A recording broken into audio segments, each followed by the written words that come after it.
Speaking professionally requires clarity and confidence in order to succeed.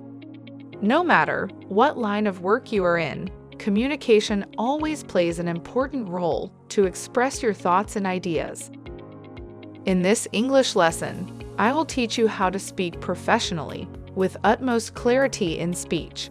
You will learn how to replace filler words while speaking, why you shouldn't use complex words, how to cut out too much slang, choosing pivot phrases, using active voice versus passive voice, and finally, how to adjust the pace of your speech.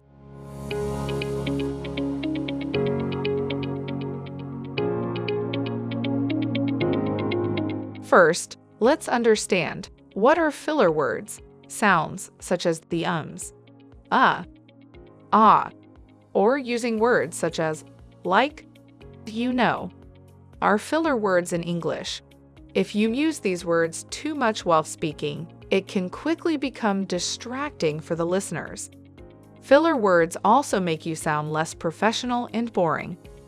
So, how do you get rid of fillers in your communication? First, let's look at why you use fillers.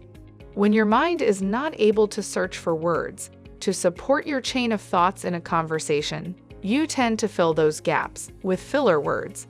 The best way to get rid of fillers is to take brief pauses. Now, pausing isn't a bad thing at all. A small pause of 1 to 4 seconds will help you gather words and complete your chain of thought. I am sure a pause is always better than making frog sounds such as ah. Try pressing your tongue to the roof of your mouth whenever you feel like using a filler word.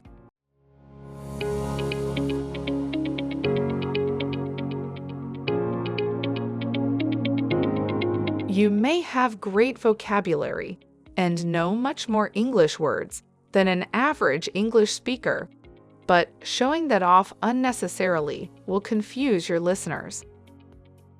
Shorter, simpler, and more common words are easier to understand than the complex ones.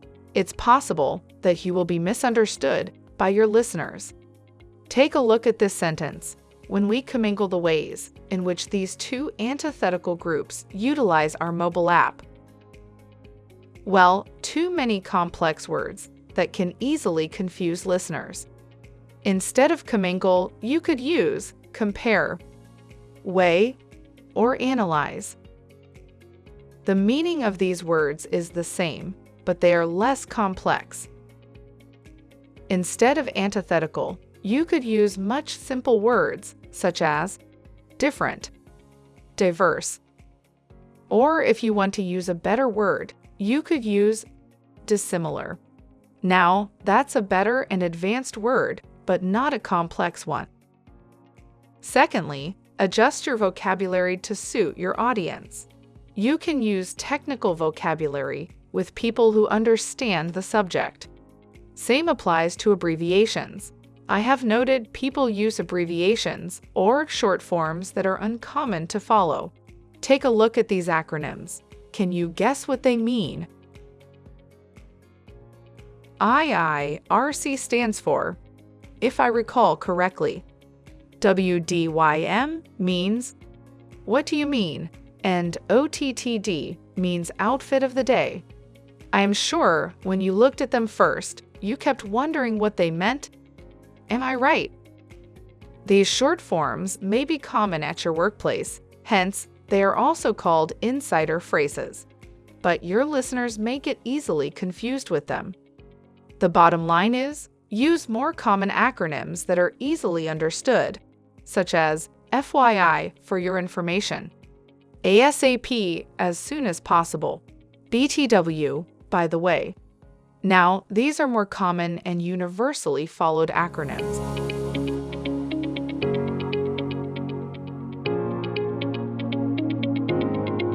Although slang words and phrases make your English sound natural, but not all slang is acceptable everywhere.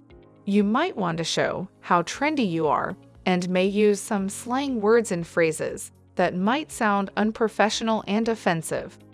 Take a look at these slang words. They look quite tempting to use in a conversation, but might offend someone. An airhead means a silly or a stupid person. Dag is used for an unfashionable or socially awkward person. Flake means an unreliable person.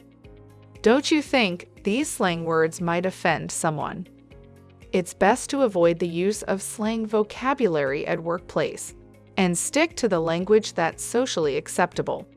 Keep your slang bank for friends, family, and for people you know quite well.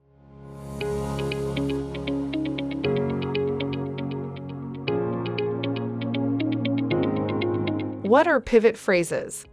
When we transition from one thought or subject to the next one, we use transition phrases to start a sentence.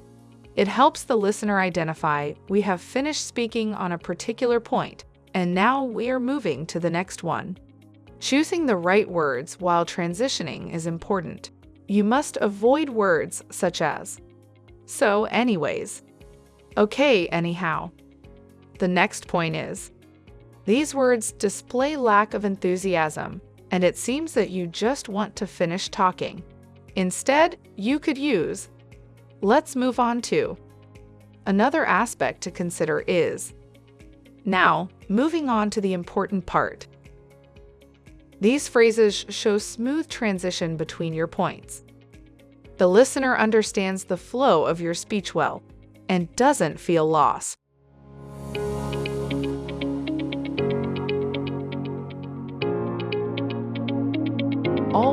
Always. Make use of active voice in written and spoken communication. Why do I say so? It offers life to your communication and seems real and important, especially in a meeting or while delivering a speech. It makes you sound inspirational and persuasive. Take a close look at these two sentences. The project will be completed by us next month. We will complete the project next month. The first sentence is in the passive voice, and the latter is in the active voice. What do you think? Which one sounds more lively and shows willingness? Of course, the second one. It sounds like an assurance that the project will be completed on time. So, why do we have passive voice in English? Well, it's the language of science and technology and mostly used in textbooks and universities. You will also hear a lot of passive language on news channels.